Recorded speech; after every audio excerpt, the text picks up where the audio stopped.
Shifokorlar juda ko'p dori yozadi va nima uchun deyshadi. Birinchi sababi ko'pincha bemorlarimiz o'ylashadi, firmaga ishlaydi, o'shancha ko'p dori yozadi.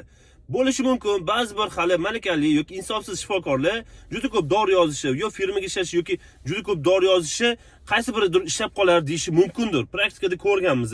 Men yo'q demayman, farishtamiz demayman.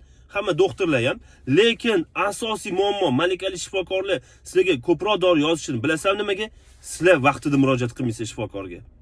Sababi sizlar kecha qolib, o'zingizlar uyda davolanib, har xil onlayn lecheniyalar olib keyin murojaat qilasizlar. Agar birinchi kun murojaat qiling, bitta dori bilan yechim topasiz. Ikkinchi, uchinchi kuni daji murojaat qilsangiz, uzoq ikkita dori bilan yechim topasiz. Lekin ammo bir hafta, bir oy, bir yildan shaxsan menga murojaat qilishadi. Bunga o'sha bittagina a'zo bilan cheklanmaysiz-ku.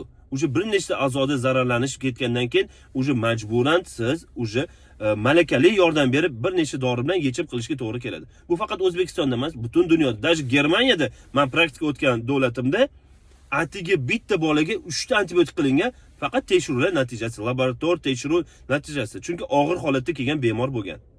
Mana sizlarga misol va eng asosiy sizlarga maslahatim, ko'p dori olishni xohlamaysizmi?